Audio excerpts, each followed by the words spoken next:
Praise the Lord. Praise the Lord. Hallelujah. Hallelujah. கர்த்தருடைய பரிசுத்த நாமத்துக்கு ஸ்தோத்திரம் உண்டாவதாக. Amen. இந்த சண்டே வர்ஷிப்ல உங்களை காண்பது மிக்க மகிழ்ச்சி. கர்த்தர் தாமே உங்களை ஒருவரையும் பேர் பெற ஆசீர்வதிப்பாராக. Amen. இப்பொழுது நம்ம கண்களை மூடி நம்ம ஜெபிப்போம். மகா இரக்கமும் பரிசுத்தமுள்ள நல்ல தகப்பனே, இந்த கால வேலை ஆசீர்வாத தந்ததுக்காக மக்கள் நன்றி செலுத்துகிறோம். இங்க வந்திருக்கிற ஒரு மக்களையும் ஆசீர்வாதிங்க. தடப்பட்டிருக்கிற மக்களை கொண்டு வந்து சேர்க்கும்படியா கேட்டுக்கொள்கிறேன் ராஜ ஸ்தோத்திரம். இந்த நாள் அப்பா ஆசீர்வதித்து தந்ததுக்காக மக்கள் நன்றி ராஜா. ஆரம்பம் முதல் முடிவு மட்டும் நீர் பொறுப்பெடுத்துக் கொண்டு அப்பா ஜெபத்தை ஆசீர்வதிங்க, பாடல்களை ஆசீர்வதிங்க, செய்தியை ஆசீர்வதிக்கும்படியா கேட்டுக்கொள்கிறேன். அநேகருக்கு பிரயோஜனமா இருக்கத்தக்கத உதவி செய்யுங்க. நீங்க எங்க மத்தியில இருக்கிறபடியால் நமக்கு நன்றி செலுத்துகிறோம். ஆவியானவர் எங்க உண்டு அந்த இடத்துல விடுதலை உண்டு என்று வேதத்துல வாசிக்கிறோம் ராஜா. அப்படியாக எங்க மத்தியில் ஆவியானவர் எங்களுக்குள்ள இருக்கிறபடியால் நமக்கு நன்றி செலுத்துகிறேன்.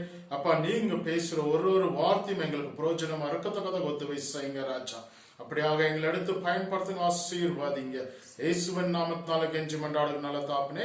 ஆமென். ஹல்லேலூயா. Hallelujah. இப்பொழுது சிஸ்டர் ராணி அவர்கள் வந்து வர்ஷிப்ல லேட் பண்ணுவாங்க. அவங்க கூட நீங்களும் சேர்ந்து பாடும்படியா கேட்டுக்கொள்கிறேன். Amen. Praise the Lord.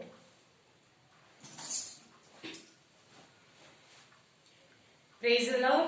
Praise the Lord. Hallelujah. Hallelujah. கர்த்தர் நாமத்துக்கு மகிமை உண்டாவதாக. இந்த காலை நேரத்தில் நாம் ஆண்டவரை நோக்கி கூப்பிடுவோம்.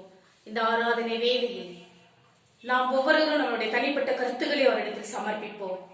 அப்பா தகப்பனே, இதோ இந்த காலை வேளையில் உம்மை நோக்கி நாங்கள் கூப்பிடுகிறோம் அப்பா. எங்களுடைய கூக்குரலுக்கு செவி கொடுத்து கேட்டு தகுந்த பலனை தருபவர் நீர் ஒருவர் மாத்திரம் அப்பா. அப்படியாக தகப்பனே அப்பா, நம்முடைய பிள்ளைகளை ஒவ்வொருவரையும் நீர் ஆசீர்வதித்துள்ளோம் அப்பா தகப்பன். வாழ்நாள் முழுவதும் மகசாட்சியுள்ள குடும்ப பிள்ளைகளாக நாங்கள் வாழ்ந்து காட்ட வேண்டும் என்று இயேசு கிறிஸ்துவின் நாமத்தினால் கெஞ்சி மன்றாடுகிறோம் தகப்பனே. அப்படியாக தகப்பனே, இதோ இந்த நாளில் இந்த நேரத்தில் அப்பா உம்மை நாங்கள் அப்பா முழு மனதோடு முழு ஆத்மாவோடு முழு சரீரத்தோடு உம்மை நோக்கி நாங்கள் கூடி வந்திருக்கின்றோம் அப்பா. இந்த ஆராதனை வேளையில் தகப்பனே நாங்கள் மகிழ்ச்சியோடு ஆராதித்து துதித்து மகிழ்ந்து பாட அப்பா உடைய வார்த்தையில் அப்பா நாங்கள் எங்களுடைய மனதில் பதிய வைத்து அதன் பிரகாரம் அப்பா நாங்கள் உங்களுடைய பாதையில் செல்ல வேண்டும் என்று அப்பா எங்களுக்கு ஒரு உற்சாகத்தையும் ஊக்கத்தையும் கொடுத்தள்ள வேண்டும் என்று இயேசு கிறிஸ்துவின் நாமத்தினால் கெஞ்சி மன்றாடுகிறோம். துதி கன மகிமை உமக்கே செலுத்துகிறோம் என் ஜீவனுள்ள நல்ல தகப்பனே. ஆமென். ஹல்லேலூயா. Hallelujah.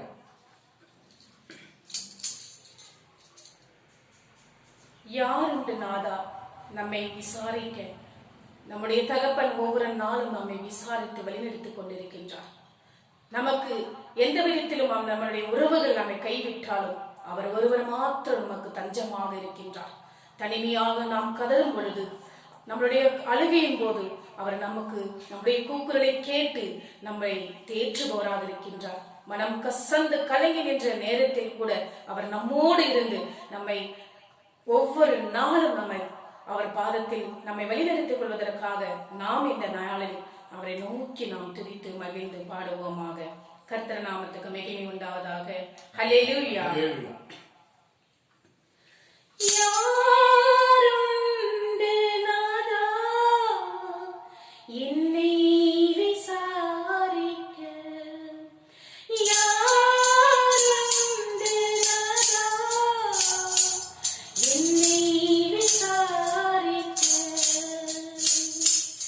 உறவுகள் இல்லையே நீரின்றி யாருண்டு நாதா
தகப்பனே, இந்த காலை நேரத்தில் தகப்பனே உம்மை நோக்கி நாங்கள் கூப்பிடுகிறோம் அப்பா. எங்களுடைய கவலைகளும் கண்ணீர்களும் தனிமையில் நாங்கள் கதறி அழும் பொழுது, மனம் கசந்து கலங்கி நின்ற பொழுது அப்பா தகப்பனே, அன்னாளின் ஜெபத்தை கேட்பவரே, அப்படியாக எங்களுடைய ஜெபத்தை நீர் கேட்டு எங்களுடைய கவலையிலும் கண்ணீரிலும் துடைத்திட வேண்டும் என்று அப்பா இந்த காலை வேளையில் ஆராதனை நேரத்தில் அப்பா நாங்கள் மனம் கசந்து கலங்கி நின்றோம் இருந்து அப்பா தகப்பனே உம்மை நோக்கி நாங்கள் கூப்பிடுகிறோம். எங்களுடைய கூப்பிடலுக்கு செவி கொடுத்து கேட்டு அப்பா எங்களை ஒவ்வொரு நாளும் உமது கிருபையால் தாங்கி வழிநடத்திக் கொள்வதற்காக உமக்கு நன்றி செலுத்துகிறோம் தகப்பனே. அப்படியாக தகப்பனே, கேளுங்கள் கொடுக்கப்படும், தேடுங்கள் கண்டறிவீர்கள், தட்டுங்கள் திறக்கப்படும் வார்த்தைக்கு ஏற்ப அப்பா நாங்கள் மனதார உம்மை நாங்கள் கூப்பிடுகிறோம் அப்பா. மனதார உங்களை கூப்பிடுகிறோம் தகப்பனே. அப்பா உடைய மனக்கதவை திறந்து உடைய பிள்ளைகளை ஒவ்வொரு நாளும் அப்பா மனிதனிடத்தில் ஒருபோது வெட்கப்பட்டு போகாமல் உமக்கு சாட்சியுள்ள குடும்ப பிள்ளைகளாக நாங்கள் வாழ்ந்து காட்ட வேண்டும் என்று நான் இந்த நேரத்தில் அப்பா அப்பா எங்களை ஒவ்வொருவரும் அப்பா நாங்கள் உங்களை பாதத்தண்டில் சமர்ப்பிக்கிறோம். எங்கள் பாவங்களை ரத்தத்தை தெளித்து சுத்தப்படுத்தி எங்களை சொஸ்தமாக்கிறோம் அப்பா. அப்படியாக தகப்பனே, இதோ இந்த யூடியூப் சேனலில் பார்த்து கொண்டிருக்கும் ஒவ்வொரு குடும்ப பிள்ளைகளையும் நீர் ஆசீர்வதித்திலும் அவருடைய தேவைகளை எல்லாம் சந்திக்கப்படட்டும், அவருடைய பிரச்சனைகள் எல்லாம் தீர்த்து வையுங்கள் அப்பா தகப்பனே. அவருடைய கவலைகளும் கண்ணீரும் துடைத்திட வேண்டும் என்று இந்த காலை வேளையில் அப்பா அம்மை நோக்கி நாங்கள் கூப்பிடுகிறோம் தகப்பனே. ஒவ்வொரு நாளும் பாடி துதிக்க அப்பா உடைய வார்த்தையை எங்கள் மனதார அப்பா நாங்கள் கேட்டு உடைய வார்த்தையின் பிரகாரம் ஒவ்வொரு நாளும் அதன்படி நடக்கவும் எங்களுக்கு நீர் அந்த கிருபையை ஒவ்வொரு நாளும் தர வேண்டும் என்று இயேசு கிறிஸ்துவின் நாமத்தினால் கெஞ்சி மன்றாடுகிறோம். அப்படியாக நீர் கொடுப்பதற்காக கோடான கோடி நன்றி தகப்பனே. துதி கன மகிமை உமக்கே செலுத்துகிறோம். இயேசு கிறிஸ்துவின் நாமத்தினால் ஜெபிக்கிறோம் எங்கள் ஜீவனுள்ள நல்ல பிதாவே, ஆமென்.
தாங்கும் தாய்மடி நீகமாய் பொழியும் அருளி நீகமாய் தாங்கும் தாய்மடி தினந்தோறும் வாழ்த்துவே சுகராகும் நீயேசுவே உன்னாமம் போற்றுவே திருத்தாத நீ துணையாகவே கவிதூர் பாடுவே. ஹல்லேலூயா. Hallelujah.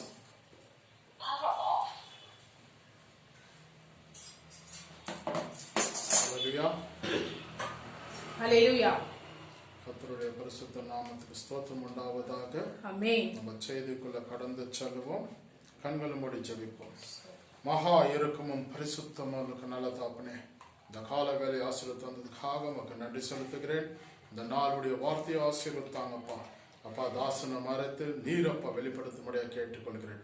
நீர் வார்த்தையா இருக்கிறபடியால் நம்முடைய வார்த்தையானது எங்களுக்குள்ள பாயத்தக்கதாக உதவி செய்யுங்க. அப்படியாக நீர் அப்பா பொறுப்படுத்திக்கொள்ள ஆசீர்வாதம் ஜெயித்த கட்டுங்க. இயேசுவின் நாமத்தால் கெஞ்சி மன்றாடுங்க நல்ல தாப்பனே. ஆமென். ஹல்லேலூயா. ஹல்லேலூயா. இந்த நாள் எடுத்திருக்கிற topic The Lord is my good shepherd. கர்த்தர் என் மேய்ப்பராய் இருக்கிறார். ஆமென். ஆமென். ஆமென். நம்ம இப்போது சங்கீதம் 23ஆம் சங்கீதத்தை நம்ம வாசிக்கிறத கேட்போம். முழுமையா நம்ம வாசிக்கிறத கேட்போம். சங்கீதம் 23 1-6 மட்டும் நம்ம வாசிக்கிறத கேட்போம். கர்த்தர் என் மேய்ப்பராய் இருக்கிறார், நான் தாழ்ச்சி அடையேன்.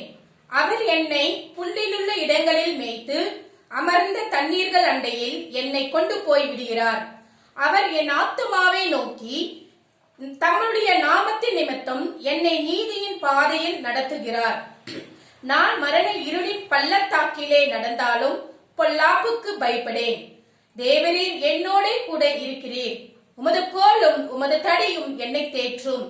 என் சத்துருக்களுக்கு முன்பாக நீர் எனக்கு ஒரு பந்தியை ஆயத்தப்படுத்தி என் தலையை எண்ணெயால் அபிஷேகம் பண்ணுகிறீர். என் பாத்திரம் நிரம்பி வழிகிறது.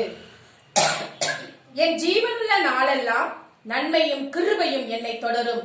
நான் கர்த்தருடைய வீட்டிலே நீடித்த நாட்களாய் நிலைத்திருப்பேன். ஆமென். கர்த்தருடைய வார்த்தைக்கு துதி கனம் மகிமை உண்டாவதாக. ஆமென். ஆமென். இந்த சங்கீதமானது தாவீதானவர் எழுதின ஒரு சங்கீதமாய் காணப்படுகிறது. ஆமென். தாவீதானவர் மேய்ப்பனா இருந்து ஆடுகளை மேய்க்கும் போது அவருடைய அனுபவத்தை என்ன பண்றாரு, இந்த சங்கீதத்தை எழுதி இருக்கிறார். அவர் பட்ட ஒரு பாடுகளும் எப்படியாக ஆடுகள் ஆபத்துகளை சந்திக்கிறதோ, அதோடைய தேவைகளை எப்படியாக பூர்த்தி செய்கிறதோ, அப்போ அந்த ஆடுகள் எப்படியாக மேய்ப்பனை நம்புகிறதோ, அப்படியாக தாவீதானவர் இந்த இடத்துல எழுதி இருக்கிறத பாக்குறோம். அப்படியாக இந்த இடத்துல ஆண்டவருக்கும் அவருடைய பிள்ளைகளுக்குள்ள உறவை அவர் சொல்லுகிறத பாக்குறோம். ஆடுகள் வந்தா நம்ம தான் அது ஆடுகளா காணப்படுகிறோம். கர்த்தராக இயேசு கிறிஸ்து மேய்ப்பனாய் இருக்கிறார். நம்ம யோவான் 10:11 வசனத்தை வாசிக்கிறத கேட்போம். அதுல சொல்லுகிறது, I am the good shepherd. யோவான் 10:11 வசனத்தை வாசிக்கிறத கேட்போம். நானே நல்ல மேய்ப்பனாய் இருக்கிறேன் என்று ஆண்டவராகிய இயேசு கிறிஸ்து சொல்லுகிறத பார்க்கிறோம். நானே நல்ல மேய்ப்பன், நல்ல மேய்ப்பன் ஆடுகளுக்காக தன் ஜீவனை கொடுக்கிறார். ஆமென். ஹல்லேலூயா. ஹல்லேலூயா. அப்போ நல்ல மேய்ப்பன் யாருன்னு பார்க்கும்போது நம்மளுக்கு யார் நல்ல மேய்ப்பனா இருக்கிறார்? நம்மளுடைய வழிய யார் நம்மள ஸ்திரப்படுத்துறாங்களோ, நம்மளுடைய தேவைகளை சந்திக்கப்படுகிறதோ. இப்போ உலகத்துல பார்க்கும்போது அப்பா அம்மா தான் நம்மளுக்கு யாரா இருக்கிறாங்க, வழி நடத்துகிறா இருக்கிறாங்க. இப்போ ரோல் மாடல்னு ஒருத்தர் இருப்பாங்க. ரோல் மாடல்னாக்கா முன்மாதிரியான ஒரு நபர். அவனை போல இருக்கணும், அவங்கள போல இருக்கணும், அவங்கள போல இருக்கணும் அப்படின்ட்டு அவங்கள ரோல் மாடலா வச்சு நானும் அப்படியாக இருக்க வேண்டும், அப்படியாக உயர் ஸ்தானத்தை படைய வேண்டும், அப்படியாக நான் வந்து நல்ல பொசிஷனுக்கு வரணும், நல்ல சேலரி ஏர்ன் பண்ணணும், ஒரு நல்ல கம்பெனியை ரன் பண்ணணும், அப்படியாக ஒருத்தரை வந்து என்ன பண்ணுவாங்களாம், ரோல் மாடலா வச்சுக்குவாங்க. அப்படியாகத்தான் வந்து நம்மளுக்கு ரோல் மாடல் யாருன்னு பார்க்கும்போது ஆண்டவராக இயேசு கிறிஸ்து வந்து ரோல் மாடலாய் காணப்படுகிறார். அவரே வந்து நல்ல மேய்ப்பனாய் காணப்படுகிறார், தன் ஆடுகளை பாதுகாக்கிறவராய் காணப்படுகிறார். இந்த இடத்துல வந்து தாவீதானவர் வந்து அப்பாக்கும் பிள்ளைகளுக்குள்ள இருக்கிற உறவை வந்து இந்த இடத்துல சொல்லுகிறத பார்க்கிறோம். அப்பாக்கும் பிள்ளைகளுக்குள்ள இருக்கிற உறவு, பரலோகத்துல இருக்கிற பிதாவுக்கும் அவரை போல நம்மளை சிருஷ்டித்ததுக்காக நம்மள வந்து அவருடைய வழியில நடத்துறதுக்காக நம்மள என்ன பண்ணிருக்கிறாரு, தேர்ந்தெடுத்து கொண்டே இருக்கிறார். அப்படியாகத்தான் அந்த உருவானது எப்படியாக இருக்கிறது என்று இந்த 23ஆம் சங்கீதத்துல நம்ம தெளிவாய் வாசிக்கிறோம். அல்லேலூயா. ஒரு மனுஷனானவன் வந்து ஆரம்பம் முதல் முடிவு மட்டும் எப்படியாக இருக்க வேண்டும் என்றும் இந்த சங்கீதமானது சொல்லுகிறது. ஒரு மனுஷனானவன் தேவனை அறிந்து கொள்ள பிறகு, அவன் ஆண்டவர்கிட்ட ஒப்பு கொடுத்த பிறகு, ஆண்டவர் எப்படியாக அந்த மனுஷனை வழி நடத்துகிறார், எப்படியாக அபிஷேகப்படுத்துகிறார், எப்படியாக ஆபத்திலிருந்து தப்பு வைக்கிறார் என்று இந்த இடத்துல வந்து அருமையா இந்த 23ஆம் சங்கீதத்தை வாசிக்கும் போது நம்மளுக்கு நன்றாகவே தெரிகிறது. இது நான் வந்து சின்ன வயசுல இருக்கும் போது எந்த வசனத்தை நான் வந்து சீக்கிரம் படிக்கணும்னு நினைக்கணும், இந்த 23ஆம் சங்கீதத்தை நான் என்ன பண்ணுவேன், அப்பப்போ அது அடிக்கடிக்க நான் வாசிக்கிறது உண்டு. ஆனா இதுக்குள்ள இருக்கிற அர்த்தம் எனக்கு தெரியாது. ஆனா வளர்ந்த பிறகு தேவனுடைய வார்த்தையை படிக்கும் போது அதுக்குள்ள இருக்கிற ரகசியத்தை புரிஞ்ச பிறகு இதுக்குள்ள இவ்வளவு ரகசியம் இருக்கிறதா என்று அனுபவிச்சு பார்க்கும் போது தான் இதோடைய ஆசீர்வாதம் தெரிகிறது. சங்கீதம் 23 வந்து அப்படியாக ஒரு மனுஷனுடைய வாழ்க்கையிலும் வந்து அந்த உறவானது காணப்பட வேண்டும். ஹல்லேலூயா, ஸ்தோத்திரம். அப்போ நல்ல மேய்ப்பன் யார் என்று நம்ம யோவான் 10:11 வசனத்தை பார்க்கும் போது கர்த்தராகிய இயேசு கிறிஸ்து அவர் நல்ல மேய்ப்பனாய் இருக்கிறார், தன் ஆடுகளை நேசிக்கிறவராய் இருக்கிறார், தன் ஆடுகளுக்காக ஜீவனை கொடுக்கிறவராய் இருக்கிறார், தன் ஆடு வந்து சத்ருவின் கையில மாட்டக்கூடாது என்று விரும்புகிற கர்த்தராய் இருக்கிறார். அந்த ஆடானது வந்து எந்த பிசாசு கிட்ட மாட்டாதபடிக்கு, எந்த சிக்கலில மாட்டாதபடிக்கு ஆண்டவர் வந்து நம்மளை பொறுப்பெடுத்துக் கொண்டிருக்கிறார். லூக்கா என்ற சுவிசேஷத்துல 15ஆம் அதிகாரத்துல வாசிக்கும் போது அந்த இடத்துல வந்து பார்க்கும் போது ஒரு ஓமையானது சொல்லப்படுகிறது. 100 ஆடுல வந்து ஒரு ஆடு வந்து நான் தொலைஞ்சு போகிறதா. ஆனா அந்த ஒரு ஆடைத்தான் ஆண்டவராக இயேசு கிறிஸ்து தேடி செல்கிறவரா இருக்கிறார். ஏன்னா 99 ஆடு வந்து ரட்சிப்புக்குள்ள இருக்கிறதுனால அந்த 99 ஆடுகளை வந்து ஆண்டவர் வந்து பாதுகாத்து கொண்டிருக்கிறார். அவங்க வந்து ரட்சிப்புக்குள்ள இருக்கிறதுனால ரட்சிப்புக்குள்ள இல்லாத ஒரு ஆடத்தை வந்து ஆண்டவர் என்ன பண்றாரு, அத்தை தேடி கொண்டு போகிறத பாக்குறோம். ஒரு மேய்ப்பன் வந்து இப்ப வந்து இந்த உலகத்துல பார்க்கும் போது ஒரு மேய்ப்பன் வந்து அவங்க கிட்ட 1000 ஆடோ 100 ஆடோ இருக்கும் போது ஒரு ஆடு தொலைஞ்சு போலான்னு அவனுக்கு கவலையே இல்லை. ஆனா பரலோகத்தில் இருக்கிற எங்கள் பிதா வந்து அவர் மேய்ப்பன இருக்கிறதுனால ஒரு ஆத்மாவும் நஷ்டப்பட்டு போக கூடாதுன்னு விரும்புகிற கர்த்தராய் இருக்கிறார். நீயும் நானும் வந்து நஷ்டப்பட்டு போக கூடாது, நம்ம ஆத்மா வந்து நஷ்டப்பட்டு போக கூடாது, நம்ம இருளில நடக்காதபடிக்கு அவர் நம்மள வெளிச்சத்துல நடக்கணும்னு விரும்புகிற கர்த்தராய் இருக்கிறார். எத்தனை பேர் வந்து நீங்க வந்து உங்களை ஆண்டவர் இடத்துல ஒப்பு கொடுத்து இருக்கிறீர்கள்? நீங்க எந்த பாதையில நடந்து கொண்டு இருக்கிறீங்க? ஒரு முறை நினைச்சு பாருங்கள். ஆண்டவருடைய பாதையில நடக்கிறீங்களா, இல்ல உங்களுடைய பாதையில நடக்கிறீங்களா? உங்களுடைய பாதையில போகும்போது என்னெல்லாம் கஷ்டம் வருகிறது, என்னெல்லாம் துன்பம் வருகிறது, என்னெல்லாம் சோதனைகள் வருகிறது, அது பார்க்கறதுக்கு வழி வந்து சந்தோஷமா தான் இருக்கும், விசாலமான வழி தான் அது காணப்படும். ஆனா அது போக போக போக அதுக்குள்ள விழுந்த பிறகு அதுல இருந்து உன்னால வந்து வெளியே வர முடியாத சூழ்நிலையானது காணப்படுகிறது. ஆனா கர்த்தருடைய வழி வந்து குறுக்கமும் நெருக்கமுமா இருக்கும். அதுல அநேக பள்ள மேடுகள் இருக்கிறோம். ஆனா கர்த்தருடைய கரம் இருக்கிறனால நீ சந்தோஷமா அந்த பாதையை வந்து கடந்து வர முடியும். ஆனா இந்த பாதையில பார்க்கும்போது ஸ்டார்டிங்ல வந்து இனிமையா தான் இருக்கும். போக போக போகத்தான் அது எவ்வளவு கஷ்டமான காரியம் என்று உங்களுக்கு தெரியும். அப்போ அந்த மனுஷனானவன் அந்த பாவத்துக்குள்ள போகும்போது இப்ப வந்து குடிக்கிறதுல ஸ்டார்டிங்ல பார்க்கும்போது சந்தோஷமா இருக்கும் குடிக்கிறது. அதுக்கப்புறம் போக போக அதுக்கு அடிமை ஆயிட்டீங்கன்னா அதுல இருந்து விடுவிக்கிறது மிகுந்த கடினம்.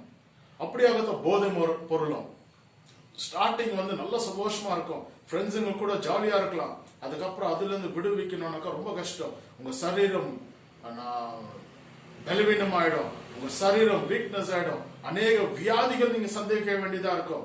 ஆரம்பம் வந்து பார்க்கும்போது ரொம்ப சந்தோஷமா இருக்குது, ஆனா முடிவு வந்து ரொம்ப மோசமா இருக்கும். ஆனா கர்த்தருடைய வழியில நடக்கும் போது ஆரம்பம் வந்து மோசமான வழியா இருக்கும். மோசமான வழி என்றால் அதுக்கு வந்து பல்ல மேடமா காணப்படுகிறோம், கல்லு மண்ணா கல்லு காணப்படும். ஆனா அது வழியில நடக்கும் போது ஆண்டவர் உங்களோடு கூட இருக்கிறபடியால் அந்த வேதனை உங்களுக்கு தெரியாது. ஆனா கர்த்தர் வந்து உங்களை கரம் பிடித்து வழி நடத்துகிறவரா இருக்கிறார்.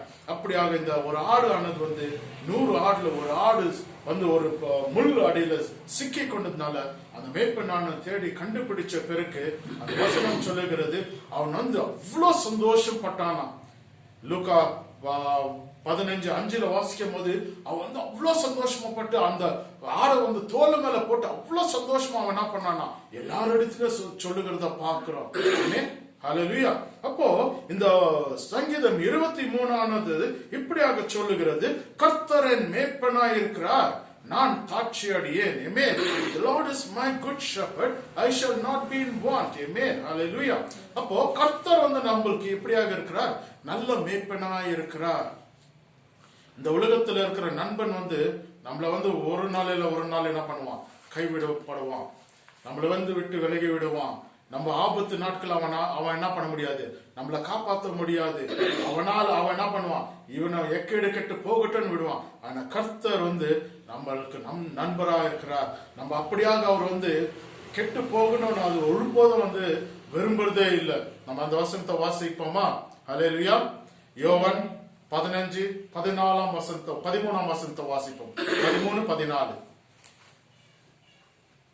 ஒருவன் தன் சிநேகிதருக்காக தன் ஜீவனை கொடுக்கிற அன்பிலும் அதிகமான அன்பு ஒருவரிடத்திலும் இல்லை.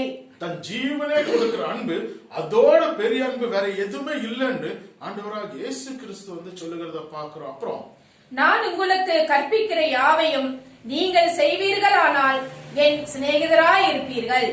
நீங்க நான் சொல்றதெல்லாம் நீங்க கீழ்ப்படைஞ்சீங்கன்னா நீங்க வந்து என்றென்றைக்கும் நீங்க என்னுடைய சிநேகிதராக இருப்பீர்கள். You will be always my friend. ஏன் வந்து ஃப்ரெண்ட் அவர் இன்ட்ரோடியூஸ் பண்றாருனாக்கா, ஃப்ரெண்டுக்கு தான் வந்து எல்லா சீக்ரெட்ஸுமே தெரியும். அப்போ நம்மளுடைய சீக்ரெட்ஸ் எல்லாம் யாருக்கு தெரியும்? என்னுடைய க்ளோஸ் ஃப்ரெண்டுக்கு தெரியும். அப்படியாகவே என்னுடைய ஃப்ரெண்ட் யாராக இருக்கிறார்? ஆண்டவராக இயேசு கிறிஸ்து வந்து நம்மளுடைய ஃப்ரெண்டா இருக்கிறார், சிநேகிதனா இருக்கிறார். அப்ப என்னுடைய ரகசியம் எல்லாமே வந்து அவருக்கு தெரியும். நான் சொல்லலன்னா கூட அவருக்கு தெரியும். என்னுடைய மூஞ்ச பார்த்து என்னுடைய நடவடிக்கை பார்த்து அவர் வந்து தெரிஞ்சு கொள்ளுகிறா இருக்கிறார். அப்போ என்னுடைய பாரத்தெல்லாம் அவர் மேல வைக்கும் போது அவர் வந்து எல்லாத்தையும் ஏற்றுக்கொண்டு எனக்காக வந்து அவர் சுமக்கிறவராய் காணப்படுகிறார். வேற யாருமே வந்து நம்மளுடைய சிநேகிதரும் வந்து கொஞ்ச நாள் தான் இருப்பாங்க. அதுக்கப்புறம் வந்து நம்ம வந்து நிஜமா கஷ்ட காலத்துல இருக்கும்போது யாருமே வந்து கிட்ட நெருங்கவே மாட்டாங்க. ஆனா கர்த்தர் நம்மளோட கூட இருந்து நம்மள வந்து வழி நடத்துகிறவரா இருக்கிறார். அவர் ஒரு நல்ல சிநேகிதனா இருக்கிறார், அவர் ஒரு நல்ல மேய்ப்பனா இருக்கிறார். அப்படியாகத்தான் இந்த முதலாம் வசனம் சொல்லுகிறது, the Lord is my good shepherd, the Lord is my shepherd. அப்பனாக்கா எனக்கும் பிதாவுக்குள்ள உறவானது வந்து தெரிகிறது. ஆமென். ஹல்லேலூயா. ஹல்லேலூயா. அப்போ என்னுடைய தேவைகள் எல்லாம் ஆண்டவர் என்ன பண்ணுகிறார், சந்திக்கிறார்.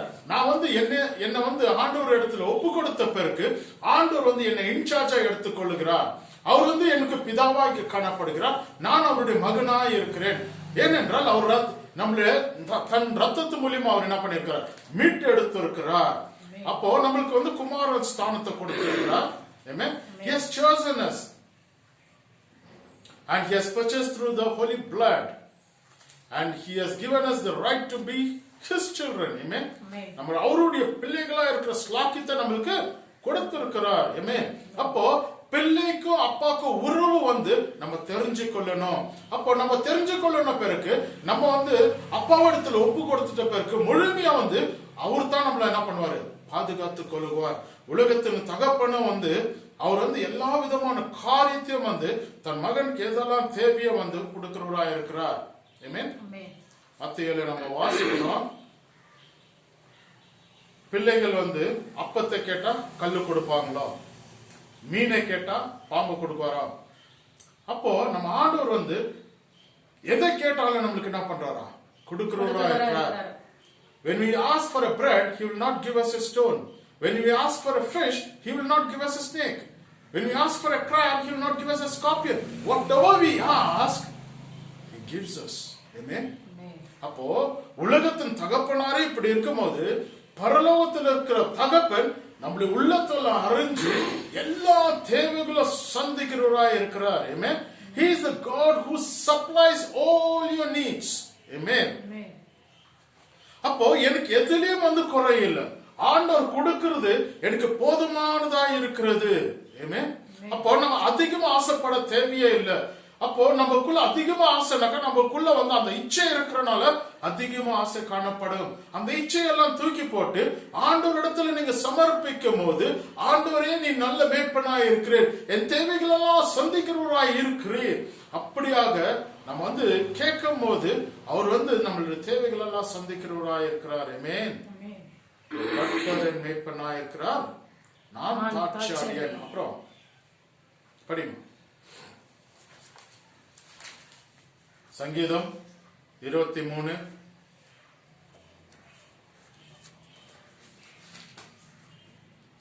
கர்த்தர் என் மேய்ப்பராயிருக்கிறார், நான் தாழ்ச்சி அடையேன். அவர் என்னை புல்லிலுள்ள இடங்களில் மேய்த்து அமர்ந்த தண்ணீர்கள் அண்டையில் என்னை கொண்டு போய் விடுகிறார். அவர் புல்லுடைய தாட்சி அடைந்து அமர்ந்த தண்ணீர் இடத்துல என்ன கொண்டு போய் விடுகிறார். ஆமென். அல்லேலூயா. அப்போ அந்த புல்லானது எப்படியாக காணப்படுகிறதுன்னா, அந்த புல்லு பசுமையா இருக்கும், அந்த இடத்துல எந்த ஆபத்தும் இல்லை, அந்த இடத்துல நல்லா சாப்பிட்டு அதனால ரெஸ்ட் எடுக்க முடியும். ஒரு ஆடானது இப்ப காடு மேடு எல்லாம் அழிஞ்சு அந்த மேய்ப்பன் ஆனவன் அந்த ஊரை விட்டு அவன் வெகு தூரம் அவன் என்ன பண்ணணும், ஆடை மேய்க்கிறதுக்கு வரணும், அநேக மலைகளை கடக்கணும். அப்போ அதுக்கு எந்த இடத்துல நல்ல உணவு கிடைக்கணும்னு அந்த மேய்ப்பனுக்கு தெரியணும். அப்படியாக அவன் ஒரு இடத்துலயும் போகும்போது எந்த இடத்துல ஆடுகளுக்கு ஒரு நல்ல தீனி கிடைக்கும், எந்த இடத்துல பசுமையா இருக்கிறோம், எந்த இடத்துல அது நல்லா உறங்க முடியும், ரெஸ்ட் எடுக்க முடியும் அப்படின்ட்டு யாருக்கு தெரியுமா? மேய்ப்பனானுக்கு தெரியுமா? அப்போ மேய்ப்பனானவன் அப்படியாக கண்காணிக்கனாய் காணப்பட வேண்டும். ஆமென். ஹல்லேலூயா. ஸ்தோத்திரம். அப்போ நம்ம வேதத்துல வாசிக்கிறோம், ஆண்டவர் நம்மளுடைய ஒரு பேரும் அறிஞ்சிருக்கிறவராய் இருக்கிறார். அவர் நம்மள பேரை சொல்லி அழிக்கிறவராய் காணப்படுகிறார். ஆமென். நட்சத்திரத்தையும் அவர் என்ன பண்றாராம், பேர் சொல்லித்தான் அழிக்கிறார். அப்போ இந்த உலகத்துல இருக்கிற அவருடைய பிள்ளைகளும் அவருக்கு பேர் சொல்லி அழிக்கிறவராய் இருக்கிறார். ஆமென். நம்மளுடைய பேர் அவருக்கு நன்றாகவே தெரியும். அல்லேலூயா. அப்படியாக ஆடுகள் எந்த இடத்துல போனா நிம்மதியா இருக்க முடியும், ஆபத்து இருக்காது அப்படின்ட்டு மேய்ப்பனானுக்கு தெரியும். அப்போ அவன் புல்லுள்ள ஆடுகள் அவன் என்ன பண்றான், கொண்டு போய் விடுகிறத பாக்குறோம். அந்த இடத்துல நல்லா சாப்பிட்டு ஆடுகள் ரெஸ்ட் எடுக்கட்டும். அப்போ அதுக்கு சாப்பிட்ட பிறகு அதுக்கு தண்ணி எந்த இடத்துல கொடுக்கணும், எப்படியாப்பட்ட தண்ணி கொடுக்கணும் பாருங்க. ஆண்டவர் ஒரு விஷயமும் அவர் பார்த்து பார்த்து செய்கிறவராய் இருக்கிறார். தன் ஆடுக்கு எது இஷ்டமோ, எதை பார்த்து பயப்படாதோ அப்படியாகத்தான் ஆடு மேய்க்கிறவராய் இருக்கிறார். அப்போ நம்மளுடைய தேவைகளை சந்திக்கிறவராய் இருக்கிறார். தகப்பனுடைய பிள்ளைகளுடைய உறவு காணப்படுகிறது. அப்போ பிள்ளைகளுடைய தேவைகளை சந்திக்கிறவராய் இருக்கிறார். அப்போ பிள்ளைக்கு என்ன உணவு வேணும் அது கொடுக்கிறார். அப்ப நான் எந்த இடத்துல சமாதானமா ரெஸ்ட் எடுக்க முடியுமோ அந்த இடத்துல காணிக்கிறவராய் இருக்கிறார். அப்போ நம்மளுக்கு தண்ணி தாகம் எடுக்கும் போது நான் எது போல தண்ணி குடிக்கணும்ட்டு ஆண்டவர் என்ன பண்றாராம், வழி நடத்துகிறார் இருக்கிறார். அமர்ந்த தண்ணீர் இடத்துல போயிட்டு என்னை கொண்டு போய் விடுகிறார். ஆடுகளை அமர்ந்த தண்ணீர் இடத்துல கொண்டு போய் விடுகிறாரா? ஏன் அமர்ந்த தண்ணீர்ல தான் போய் விடணும்? அந்த இடத்துல அமர்ந்த தண்ணியில எந்த பயமும் இருக்காது. தண்ணி குடிக்கும் போது நிம்மதியா குடிக்கலாம். அந்த இடத்துல எந்த ஆபத்தும் இருக்காது. அப்ப ஓடுற தண்ணியில நம்மனால சரியாவே குடிக்கவே முடியாது. அது டக் டக்குன்னு அடிச்சுக்கொண்டே போவோம். அப்ப நம்ம வாய் வெடிச்சா கூட டக்குன்னு ஏதாவது வந்துடுமா? ஒரு அலை அடிச்சாலும் நம்மளுக்கு என்ன ஆயிடும்? ஒரு பயம் வரும். ஆனா அமர்ந்த தண்ணியில கொண்டு போய் விடும் போது நிம்மதியா கொடுக்கல, எந்த ஆபத்தும் இருக்காது.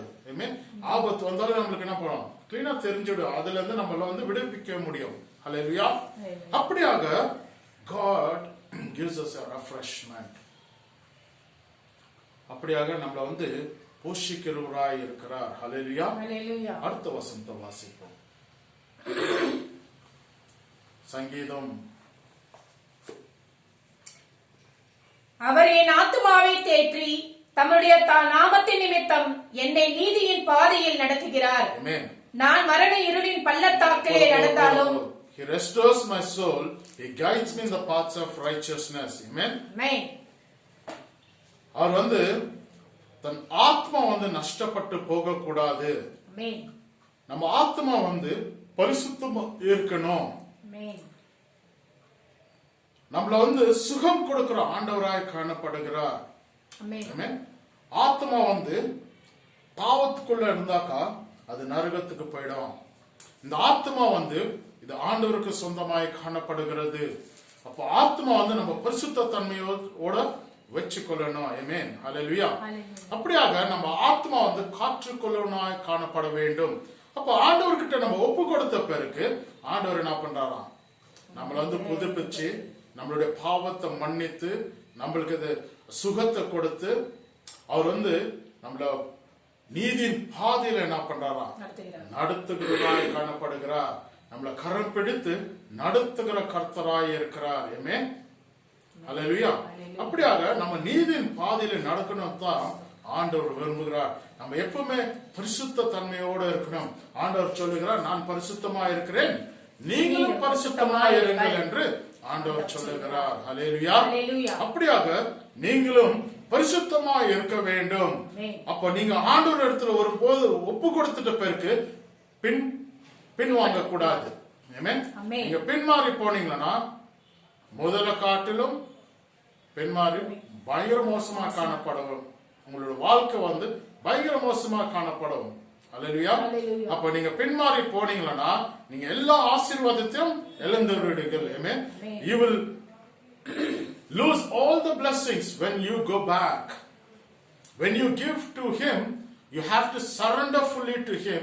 Then he will take charge of you and he will meet all your needs. He will satisfy you. He give you peace. He will give you rest. He will comfort you. He will refresh you. Amen. Amen. That is the relationship you and a father will have. Amen. You have to submit yourself to God. தன்னைத்தானே ஆண்டவர் இடத்துல ஒப்பு கொடுத்த பிறகு ஆண்டவர் உன்னை முழுமையா பொறுப்பெடுத்துக் கொண்டு அவருடைய பாதையில நீதியின் பாதையில அவர் என்ன பண்றாரா? வழி நடத்துகிறவரா இருக்கிறார். அதுக்கப்புறம் வாசிப்போமா?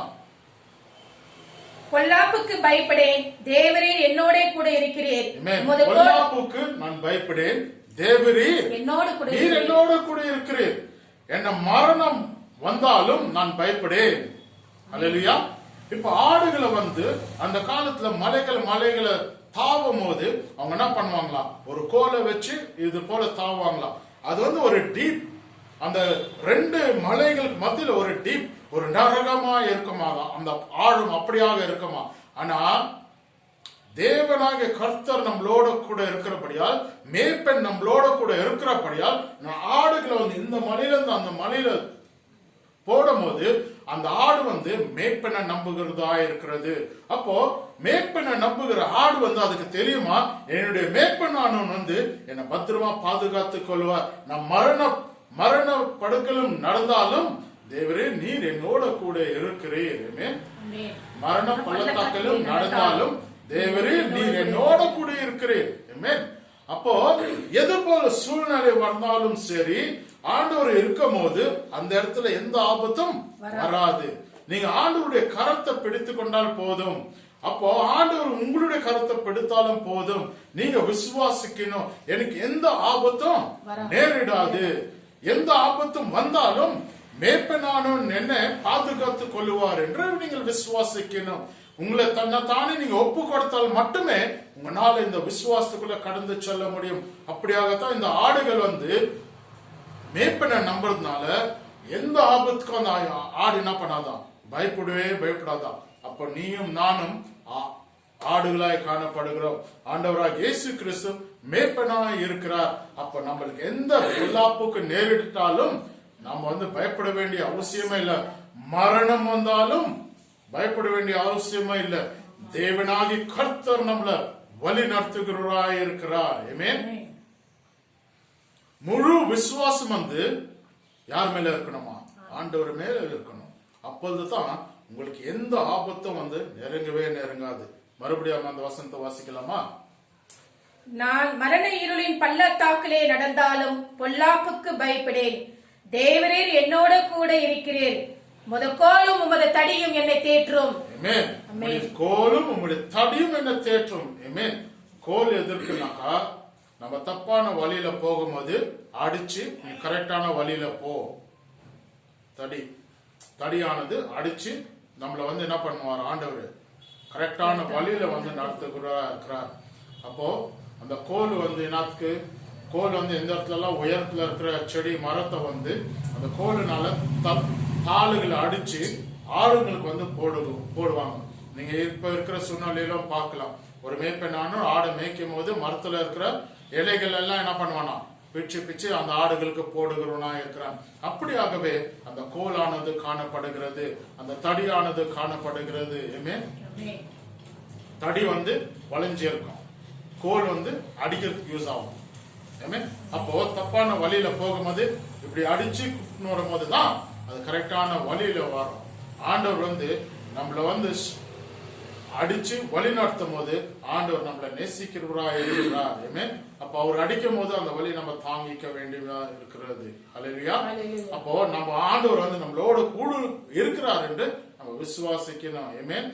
அப்போ நம்மள அடிக்கும் போது அதுக்கு வேண்டிய கரெக்டான வழியில போகும்போது நன்மையான காரியம் நம்மளுடைய வாழ்க்கையில நடக்கும். அதுக்கப்புறமா என் சத்துருக்களுக்கு முன்பாக நீர் எனக்கு ஒரு பந்தியை ஆயத்தப்படுத்தி என் தலையை எண்ணெயால் அபிஷேகம் பண்ணுகிறேன். என் பாத்திரம் நிரம்பி வழிகிறது. நீர் என் சத்துருக்கள் முன்னாடி என் பந்தியை ஆயத்த பண்ணுகிறவராக இருக்கிறேன். ஆண்டவர் சத்துருக்கள் முன்னாடி தான் பந்தியை ஆயத்த பண்ணுகிறார். ஏன் சத்துருக்கள் முன்னாடி பந்தியை ஆயத்த பண்ணுகிறார்? சத்துரு முன்னாடி நம்மளால கிட்டே நெருங்க முடியாத ஒரு பயம், பதற்றம். அப்ப அவனை பார்த்து நம்ம ஓடுகிறா இருக்கிறோம். ஆனா கர்த்தர் என்னோட கூட இருக்கிறதுனால பந்தி சத்துருக்கள் முன்னாடி ஆயத்த பண்ணாலும் எனக்கு என்ன இல்லை, பயம் இல்லை, சஞ்சலம் இல்லை, கண்ணீர் இல்லை, வேதனை இல்லை. ஏனென்றால் கர்த்தர் என்னோட கூட இருக்கிறார். ஏனென்றால் அவர் எண்ணெயால் அபிஷேகம் பண்ணி இருக்கிறார். அப்ப ஆடுகளை எண்ணெயால் அபிஷேகம் பண்ணும் போது அந்த இடத்துல பாம்பானது கிட்ட நெருங்காது. அப்போ காட்டுல இருக்க மிருகங்கள் கிட்ட நெருங்கவே முடியாது. ஏனென்றால் அந்த வாசனை பார்த்த உடனே, அந்த எண்ணெயை பார்த்த உடனே அது என்ன பண்ணிடுமா, தூரம் ஓடிடுமா. அப்படியாகத்தான் தேவ ஊழியரா ஆண்டவர் என்ன பண்ணியிருக்கிறார், நம்மள அபிஷேகம் பண்ணி இருக்கிறார். ஆண்டவர் நம்மள எண்ணெயால் அபிஷேகம் பண்ணிட்டு இருக்கிறார். நம்ம அந்த அபிஷேகத்தை உணர்ற மக்களாய் காணப்பட வேண்டும். ஹல்லேலூயா. நம்ம உணர்ந்தால் அதோடைய அபிஷேகமானது நம்மளுக்கு தெரியும். அதோடைய மகிமையான காரியம் நம்மளுக்கு தெரியும். தாவீதானவர் அந்த இடத்துல அபிஷேகம் பண்ண பிறகு அவருக்குள்ள இருந்த அபிஷேகம் அவர் உணர்ந்தான். கோலியாத்தை வெளுத்துக்கூடிய அவனுக்குள்ள இருந்த அந்த சக்தியானது, அந்த நம்பிக்கையானது அவனுக்கு தெரிஞ்சது. இந்த உலகத்தை காட்டிலும் எனக்குள்ள இருக்கிற எப்படியாப்பட்டவரா இருக்கிறார், பெரியவரா இருக்கிறார். அது உணர்ந்த மனுஷனாய் காணப்படுகிறார். அதனால தான் கோலியாத் எவ்வளவு பெரியவனா இருந்தாலும், எவ்வளவு உயர்வுல இருந்தாலும், எவ்வளவு டாலா இருந்தாலும், அவ எவ்வளவு பலசாலியா இருந்தாலும் ஆண்டவர் என்னோட கூட இருக்கிறதுனால எப்படியாப்பட்ட பலசாலியா நம்ம என்ன பண்ண முடியும், கீழே சாய்க்க முடியும். ஆமென். அதை நம்ம உணரணும். ஆண்டவருடைய அபிஷேகத்தை நம்ம பெற்றுக்கொள்ளணும். ஆண்டவருடைய அபிஷேகத்தை உணர்ந்த பிறகு நம்ம இந்த காரியத்தை நம்ம என்ன பண்ண முடியும், செய்ய முடியும். ஆமென். அவர் நம்ம தன்னையா என்னையால நம்ம என்ன பண்றாரு, அபிஷேகம் பண்ணி இருக்கிறார். எந்த சத்ருவும் நம்ம கிட்ட நெருங்க முடியாது. ஹல்லேலூயா. உனக்கு அநேக சத்ருகள் இந்த உலகத்துல காணப்படலாம். ஆனா நீ ஆண்டவர் இடத்துல நீ ஒப்பு கொடுத்த பிறகு, ஆண்டவர் உன்னை அபிஷேகப்படுத்த பிறகு, ஒரு மனுஷனும் உன்னை கை நீட்டி பேச முடியாது. நீ முழுமையா ஆண்டவர்கிட்ட ஒப்பு கொடுத்தால் மட்டுமே இந்த ஆசீர்வாதம் நீ உன் கண்களால உன்னால பண்ண முடியும், காண முடியும். யோபுடைய வாழ்க்கையில பார்க்கும் போது அவனுக்கு அநேக சோதனைகள் ஆனாலும் அவனுடைய விசுவாசம் கர்த்தர்கிட்ட எப்படி இருந்ததுனாக்கா, யாருனாலும் பிரிக்கவே முடியாத ஒரு நட்பானது அங்க காணப்பட்டது. ஃப்ரெண்ட்ஸ் சொல்றாங்க, மனைவி சொல்றா, யாரு பேச்சா அவன் என்ன பண்ணல, யோபு கேட்கவே இல்லை. ஆண்டவருக்கும் யோபுக்குள்ள உறவு யோபுக்கு நல்லாவே தெரியும். ஆண்டவர் எப்படிப்பட்ட ஆண்டவர் அவன் வணங்கி கொண்டு இருக்கிறான் என்று யோபுக்கு நன்றாவே தெரியும். அப்ப அவனுடைய வாழ்க்கையை பார்க்கும் போது ஆண்டவர் ரெட்டிப்பான சந்தோஷத்தை, ரெட்டிப்பான ஆசீர்வாதத்தை அவனுடைய வாழ்க்கையில காண செய்தார். ஆமென். ஹல்லேலூயா. அவன் கண்கள்னாலே அவன் என்ன பண்ணான், ஆசீர்வாதத்தை பார்க்கக்கூடிய ஸ்லாக்கியத்தை ஆண்டவர் கொடுத்திருக்கிறார். ஆமென்.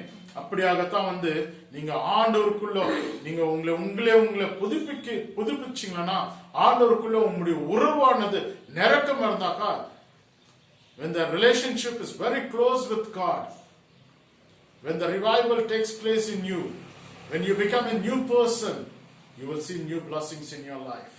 Amen. உங்களுடைய வாழ்க்கை ஆண்டவர் கிட்ட புதுப்பிக்கும்படியா கேட்டுக்கொள்கிறேன். நீங்க ஆண்டவர் விட்டு தூரம் இருக்கிறீங்களா? நீங்க ஆண்டவர் விட்டு விலகி இருக்கிறீங்களா? ஆண்டவர் ஒரு நாள்ல நீங்க நேசிச்சு இருக்கலாம். இப்பொழுது ஏதோ ஒரு கஷ்டத்தினால ஆண்டவரே வேண்டாண்டு தூரம் இருக்கலாம். ஆனா அதனால உங்க ப்ராப்ளம் ஏதோ சால்வ் ஆயிருக்கா? எதுவுமே சால்வ் ஆகல. இன்னும் பிரச்சனை கூடித்தான் இருக்கிறது, இன்னும் சோதனை கூடித்தான் இருக்கிறது. ஆனா கர்த்தர்கிட்ட நெருங்கி பாருங்கள்.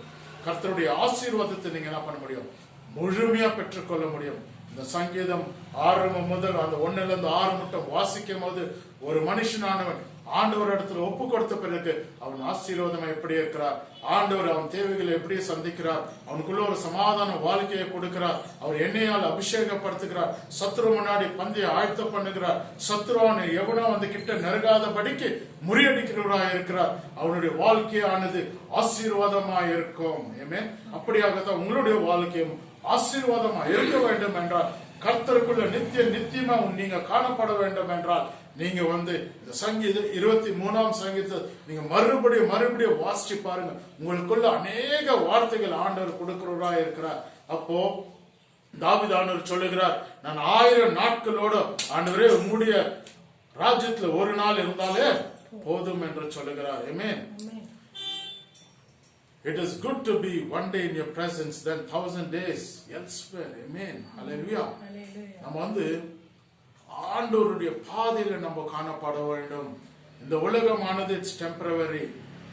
இந்த வேதத்துல சொல்லுகிறது, நம்மளுடைய வயது 70 80 நம்ம பலத்து நிமித்தமாய் 80 இருக்கலாம், அவ்வளவுதான். மேக்சிமம் போனா 100 வயசு இருக்கலாம், 80 வயசு இருக்கலாம். இப்ப 80 வயசு பார்க்கறது கூட கடினம். அப்போ இந்த உலகத்துக்கு அப்புறம் கிறிஸ்தவங்களுக்கு ஒரு வாழ்க்கை இருக்கிறது. கர்த்தருக்குள்ள நித்தியமா அவரை போற்றுகிறாய் காணப்படுகிறோம். ஆமென். நம்மள ஆண்டோடைய ராஜ்யத்துல நம்ம காணப்படுவோம். ஆமென். சோ இப்போ இருக்கிற ஆண்டவர் நம்ம மேல கிருபையா இருக்கிறார். He's a merciful God, He's gracious God, He's a humble God. But when He comes for the second coming, அவர் மறுபடியும் வரும்போது அவர் ஒரு ஜட்ஜா தான் வரப்போகிறார், ஒரு நீதிபதியா தான் வரப்போகிறார். அப்ப நீதிபதி நம்மள கரெக்டா ஜட்ஜ் பண்ணுகிறா இருக்கிறார். நீ என்னுடைய மகன் கொஞ்ச நாள் எனக்கு ஊழியம் செஞ்ச, அப்படி இப்படி எல்லாம் பாக்குறது இல்லை. நீ எப்படியாக இருக்கிறியோ உன்னுடைய நன்மையும் தீர்மையும் அவர் கண் முன்னாடி தெரியும். அப்படியாகத்தான் உன்னை ஜட்ஜ் பண்ணி நீ பரலோகத்துக்கு போனோமா நரகத்துக்கு போனோமான்னு அவர் டிசைட் பண்ணுவார். வெளிப்படுத்தல வாசிக்கிற நம்ம அவருடைய நீதியில நீதியில இருக்கும் போது நம்ம அவருடைய ராஜ்யத்துல காணப்படும். இல்லைன்னா நித்திய நரகத்துல நம்மள என்ன பண்ணுவாங்க, தேவ தூதர்கள் நம்மள வந்து போட்டு விடுவார். அப்ப இந்த உலகமானது இட்ஸ் டெம்பரவரி. இதுதான் நான் அப்பப்போ உங்களுக்கு சொல்லுகிறேன், இந்த உலகமானது டெம்பரவரி. கிறிஸ்தவங்களுக்கு இந்த உலகமானது சிட்டிசன்ஷிப் இல்ல, பரலோகம் தான் நம்மளுக்கு சிட்டிசன்ஷிப்பாய் காணப்படுகிறது. அப்ப நித்தியமா நம்ம வாழுகிறது வந்து பரலோகமாய் காணப்படுகிறது. அப்ப நம்ம எப்படியாக காணப்பட வேண்டும், நம்ம வந்து நீதி உள்ள மனுஷனாய் காணப்பட வேண்டும். ஆமென். அப்ப நீதி உள்ள மனுஷன் வந்து சங்கீதத்தை 1 நம்ம வாசிக்கிறோம், அவன் செய்கிறதெல்லாம் வாக்கியம். ஆமென். அப்படியாகத்தான் வந்து நீதி உள்ள மனுஷன் ஆண்டவர் ஆசீர்வதிக்கிறவராய் இருக்கிறார். ஆமென். ஹல்லேலூயா. அவரு நம்ம வந்து எண்ணெயால் அபிஷேகராக இருக்கிறார். அந்த அபிஷேகம் வந்து நம்ம ஆண்டவர் இடத்திலிருந்து பெற்றுக் கொள்ள வேண்டும். அப்போ எந்த சத்ரு வந்து நம்ம வந்து கிட்டே நெருங்க முடியாது. ஆமென். ஹல்லேலூயா. அடுத்த வசனத்தை வாசிப்போம். என் ஜீவனுள்ள நாளெல்லாம் நன்மையும் கிருபையும் என்னை தொடரும். நான் கர்த்தருடைய வீட்டிலே நீடித்த நாட்களாய் நிலைத்திருப்பேன். என்னுடைய வாழ்க்கையில வந்து நன்மையும் கிருபையும் தொடரும். ஆமென். எப்போது இந்த நன்மையும் கிருபையும் தொடரும்னாக்கா, நீங்க இந்த 5 வசனம் வந்து வாசிக்கும் போது ஆண்டவருக்குள்ள உங்களுடைய உறவு எப்படியாக இருக்கிறதோ அப்படியாகத்தான் உங்களுக்கு ஆசீர்வாதமானது கிடைக்கப்படும். ஆமென். அப்படியாகத்தான் வந்து உங்களுடைய ஆசீர்வாதத்தை முழுமையா நீங்க வந்து உணர முடியும். இது கர்த்தரால வந்துட்டு என்று சொல்ல முடியும். அநேகர் வந்து இந்த 2020 பார்க்கும் போது இந்த கொரோனானால அவஸ்தை, அநேகர் வேலை வந்து இல்ல, ஜாப் போயிடுச்சு, அப்போ பிசினஸ் லாஸ் ஆயிடுச்சு, அநேகர் சொந்தங்களை இறந்து விட்டார்கள், அநேகர் வந்து ஹாஸ்பிட்டல் அட்மிட் ஆயிட்டாங்க. அப்போ ஆண்டவர் நம்மளை வந்து எப்படியாக பாதுகாத்து கொண்டு இருக்கிறார். இந்த கொரோனா கிட்ட நெருங்காதபடிக்கு அவருடைய பிள்ளைகளை அவர் செட்டை கீழே பாதுகாத்துக் கொள்கிறவரா இருக்கிறார். வாதை உந்தன் கூடாரத்தை அணுகாது, பொல்லாப்புக்கு நேரிடாது என்று கர்த்தர் சொல்லுகிறார். ஆமென். ஹல்லேலூயா. உனக்கு சத்து நீ சும்மா இருந்தாவே போதும், கர்த்தர் உனக்காக வழக்காடுவா இருக்கிறார். Be silent. God will defend for you. God will fight for you. இனி நீங்கள் எகிப்திலே காண மாட்டீர்கள். ஆமென். எகிப்தில் எவ்வளவு போராட்டம். நீங்க ஒரு அடிமையா இருந்தீங்க, ஆண்டவர் உங்களை சுதந்திரமாய் விளைவிட்டு இருக்கிறார். ஆசீர்வாதமான நாட்டை கொடுத்திருக்கிறார். பாலும் தேனும் தேசம் ஓடத்தை கொடுத்திருக்கிறார். ஆமென். அப்படியாகத்தான் ஒரு மனுஷனுடைய வாழ்க்கையும் காணப்பட வேண்டும். அவன் எதை விதைச்சாலும் அவன் வந்து 100 மடங்கு அறுக்கிறவனாய் காணப்பட வேண்டும். அவன் கையின் பிரயாச ஆண்டவர் என்ன பண்றாரா, ஆசீர்வதிக்கிறவரா இருக்கிறார். உன்னை வாளாக்காமல் தலை ஆக்குறவரா இருக்கிறார். நீ தேசத்துக்கு கடனை கொடுப்பா என்று சொல்லுகிறார். அப்படியாக உன்னை வந்து நீ நீதிமான இருந்தியனா இப்படியாக ஆசீர்வாதத்தை நீ என்ன பண்ண முடியும், பெற்றுக்கொள்ள முடியும். அது யார் இடத்துல இருந்து வருகிறது ஆசீர்வாதம்? ஆண்டவர் இடத்துல இருந்து வருகிறது. நன்மையான எந்த ஈவும் பூர்ணமா எந்த வரமும் பரத்துல இருந்து ஜோதியின் பிடாபத்திலிருந்து வருகிறதா. ஆமென். ஹல்லேலூயா. அப்படியாக ஆண்டவர் என்ன பண்றாரா, பரத்தை திறந்து ஆசீர்வாதம் தன் பிள்ளைகள் மேல பொழிகிறவரா இருக்கிறார். அப்போ நீட்டிட்ட நாட்கள் எல்லாம் நீ சந்தோஷமா இருக்கணுமா, ஆசீர்வாதமா இருக்கணுமா, நீ வந்து என்ன பண்ணணும், தன்னை தானே ஆண்டவர்கள் இடத்துல ஒப்பு கொடுக்கணும். நீங்க அப்போது இந்த ஆசீர்வாதத்தை எல்லாம் பெற்றுக்க முடியும். ஆண்டவரத்துல ஒட்டத்தை கொடுத்து பாருங்களேன், உங்களுடைய வாழ்க்கை முழுமையா மாறும். உங்க சொந்த பந்தம் எல்லாம் கேட்குவாங்க, நீ எப்படியாக இப்படியா மாறவின்னு. கர்த்தர் வந்து உனக்கு ஒரு புதிய இருதயத்தை கொடுக்குவார். உன்னுடைய வாழ்க்கை வந்து புதிதா மாறும். ஆமென். நன்மை கிருபையும் தொடரும். மறுபடியும் அந்த வசனத்தை வாசிப்போமா? Surely goodness and love will follow me all the days of my life, and I will dwell in the house of the Lord. நான் கர்த்தருடைய படிமா, என் ஜீவனுள்ள நாளெல்லாம் நன்மையும் கிருபையும் என்னை தொடரும். நான் கர்த்தருடைய வீட்டிலே நீடித்த நாட்களாய் நிலைத்திருப்பேன். நான் கர்த்தருடைய வீட்டில நீடித்த நாட்கள் எல்லாம் நிலைத்திருப்பேன். ஆமென். ஹல்லேலூயா. அப்படியாகத்தான் வந்து நம்மளுடைய வாழ்வானது காணப்பட வேண்டும். கிறிஸ்துவ மக்கள் வந்து சாட்சியுள்ள மக்களா காணப்பட வேண்டும். நேர்மையான நடக்க வேண்டும். பொய் சொல்லி உன்னோட வாழ்க்கையானது வந்து வாழக்கூடாது. நீ நேர்மையா இருக்கும் போது உன்னுடைய வாழ்க்கை ஆசீர்வாதமா இருக்கும். ஆமென். ஹல்லேலூயா. நீ கர்த்தருடைய இடத்துல வந்து நீடித்த நாட்கள்ல வந்து சந்தோஷமா இருப்ப. ஆமென். You will live eternally in God's presence. அப்போ you will have the relationship between you and God forever and ever. Amen. Hallelujah. அப்படியாக தான் உன்னுடைய வாழ்க்கை வந்து ஆசீர்வாதமாய் இருக்கும். சங்கீதம் 23 எவ்வளவு பேருக்கு புரிஞ்சிச்சுன்னு எனக்கு தெரியல. கர்த்தர் உங்களோடு கூட இடப்பட்டிருப்பார் என்று நான் விசுவாசிக்கிறேன். கர்த்தரிடத்துல நீங்கள் ஒப்பு கொடுங்கள், அவருடைய உறவை நீங்க புதுப்பித்துக் கொள்ளுங்கள். நீங்க முழுமையா ஆண்டவரிடத்துல ஒப்பு கொடுக்கும் போது அவர் உங்களுக்கு நல்ல மேய்ப்பனாய் இருக்கிறார். ஆமென். அவருடைய பாவத்தை எல்லாம் மன்னிக்கிறவராய் இருக்கிறார். அவர் தன் ஜீவனே கொடுத்து உன்னை மீட்டு எடுத்து இருக்கிறார். ஆமென். மரணம் ஜெயித்தவராய் காணப்படுகிறார். சாத்தானுடைய தலையை நசுக்கினவராய் காணப்படுகிறார். ஆமென். அவர் உன்னை இருளிலிருந்து வெளிச்சத்து கொண்டு வந்திருக்கிறார். அந்தகார இருளிலிருந்து ஆச்சரியமான ஒளியில உன்னை கொண்டு வந்திருக்கிறார். நீ ஆசீர்வாதமா இருக்க வேண்டும், இந்த உலகத்தை சுதந்திரித்துக் கொள்ள வேண்டும் என்று ஆண்டவர் விரும்புகிறார். அப்படியாக நீ கையிட்டு சேர ஒரு வேலையும் வந்து ஆண்டவர் ஆசீர்வதிக்குவார். அப்போ நம்ம வந்து தன்னைத்தானே என்ன பண்ணணும், ஆண்டவர்கிட்ட ஒப்பு கொடுக்கணும். யாரெல்லாம் இந்த வேலையில ஒப்பு கொடுக்கலையோ, ஆண்டவரே நீர் என்னை பொறுப்பெடுத்துக் கொள்ளுங்கப்பா, நீங்க என்ன நல்ல மேய்ப்பனாய் இருக்கிறீர், நீர் என்னை வந்து வழி நடத்துகிறவரா இருக்கிறீர், எனக்கு சமாதானத்தை கொடுக்கிறவரா இருக்கிறீர், என்னுடைய சத்துக்களை முறியடிக்கிறவரா இருக்கிறீர், என்னையானால் அபிஷேகம் பண்ணுகிறவரா இருக்கிறீர். நீடித்த நாட்களில் ராஜ ஸ்தோத்திரம், உங்களுடைய ராஜ்யத்துல நான் வந்து நித்தியமா காணப்பட வேண்டும். என்னுடைய வாழ்க்கையானது வந்து சந்தோஷமா இருக்கணும். அல்லேலூயா. எவ்வளவு பேருக்கு சந்தோஷமா இருக்கணும்னு விரும்புறீங்க? எல்லாருக்குமே சந்தோஷமா இருக்கணும் தானே? அப்போ நீங்க சந்தோஷமா இருக்கணும்னாக்கா ஆண்டவர் இடத்துல ஒப்புக்கொள்ளுங்க. ஆசீர்வாதமா இருக்கிறீர்கள். கர்த்தர் தாமே இந்த வசந்த் மூலியமா உங்களை ஆசீர்வதிப்பாராக. பாடலை பாடி நம்ம வந்து கண்களை மூடி ஜெபிப்போம்.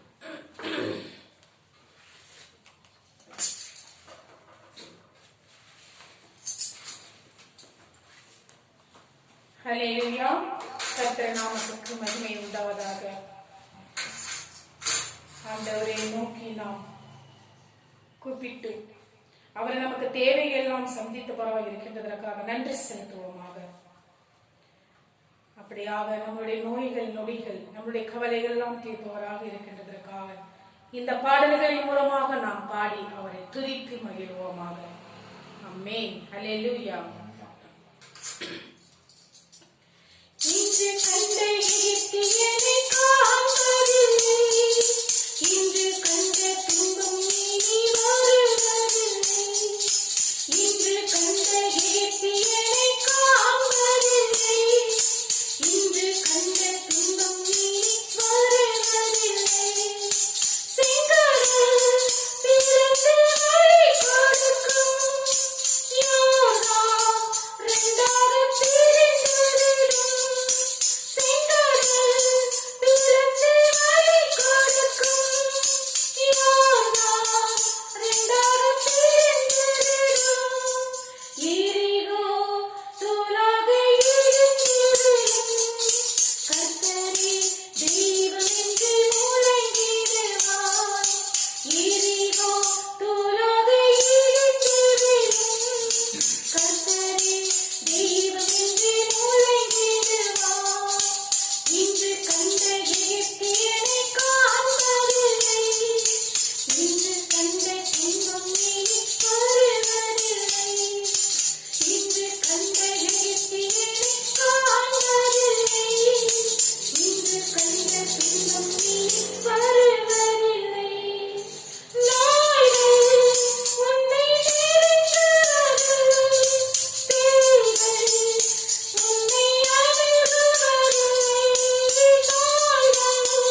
அன்பின் பரலோகத்தில் இருக்கிற நல்ல தாப்பனை இந்த கால வேலை ஆசிரியர் தந்ததுக்காக நமக்கு கொடான கொடி நன்றி செலுத்துகிறோம்.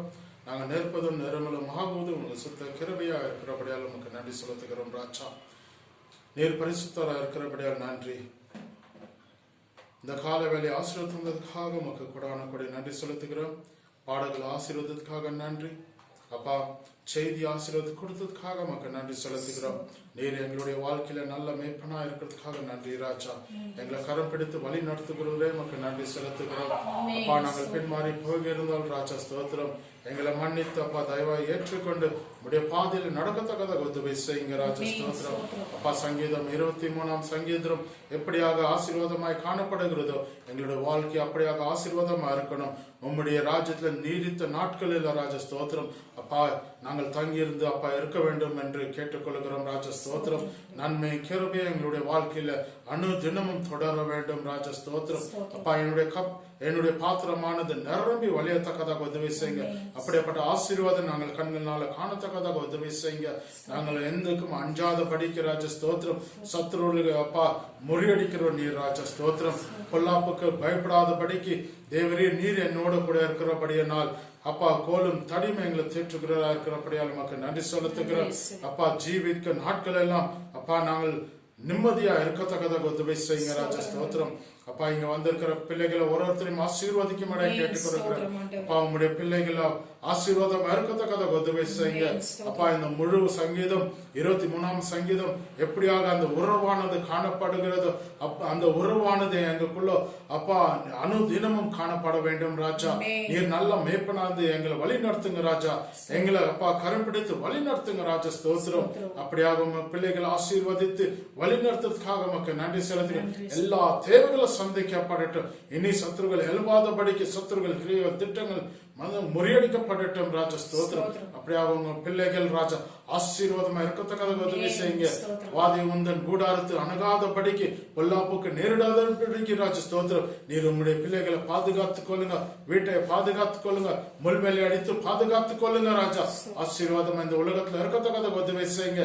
இந்த 2021 ராஜா ஸ்தோத்திரம் அப்பா 20 எதெல்லாம் இழந்திருக்கிறாங்களோ எந்த ஆசீர்வாதத்தெல்லாம் இழந்திருக்கிறாங்களோ இந்த 21 நீர் புதுப்பிக்கீங்க ராஜா ஸ்தோத்திரம்.